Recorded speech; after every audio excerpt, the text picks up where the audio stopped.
بسم اللہ الرحمن الرحیم۔ السلام علیکم دوستو، آج کی اس ویڈیو میں ہم حدیث نمبر 21 سے لے کر حدیث نمبر 26 تک کا مطالعہ کریں گے۔ آپ صلی اللہ علیہ وآلہ وسلم نے فرمایا، جس شخص میں یہ تین باتیں ہوں گی وہ ایمان کا مزہ پا لے گا۔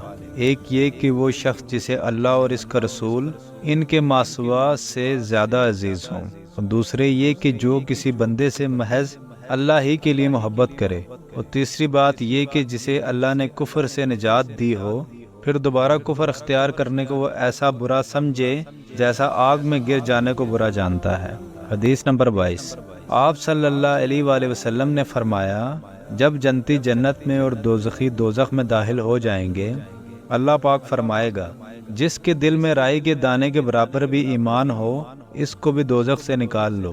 تب ایسے لوگ دوزخ سے نکال لیے جائیں گے اور وہ جل کر کوئلے کی طرح سیاہ ہو چکے ہوں گے، پھر زندگی کی نہر میں یا بارش کے پانی میں ڈالے جائیں گے۔ یہاں راوی کو شک ہو گیا ہے کہ اوپر کے راوی نے کون سا لفظ استعمال کیا۔ اس وقت وہ دانے کی طرح اگ آئیں گے، جس طرح ندی کے کنارے دانے اگ آتے ہیں۔ کیا تم نے نہیں دیکھا کہ دانہ زردی مائل بیچ در بیچ نکلتا ہے؟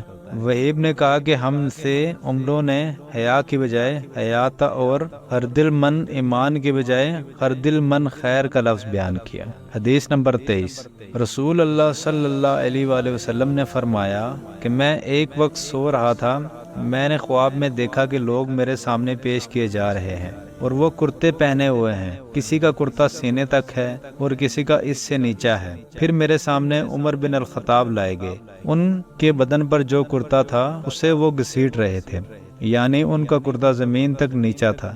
صحابہ کرام رضی اللہ تعالی عنہ نے پوچھا کہ یا رسول اللہ صلی اللہ علیہ وآلہ وسلم، اس کی کیا تعبیر ہے؟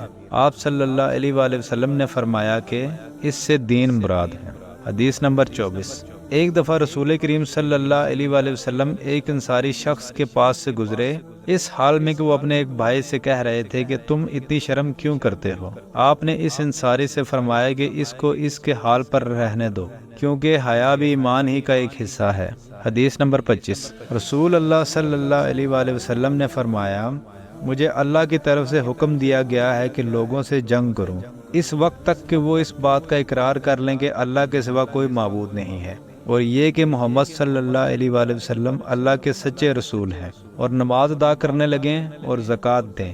جس وقت وہ یہ کرنے لگیں گے تو مجھ سے اپنے جان و مال کو محفوظ کر لیں گے، سوائے اسلام کے حق کے، رہا ان کے دل کا حال تو ان کا حساب اللہ کے ذمہ ہے۔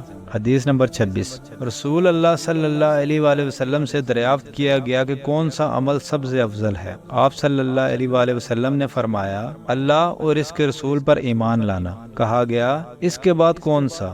آپ صلی اللہ علیہ وآلہ وسلم نے فرمایا کہ اللہ کی راہ میں جہاد کرنا۔ کہا گیا، پھر کیا ہے؟ آپ صلی اللہ علیہ وآلہ وسلم نے فرمایا، حج مبرور۔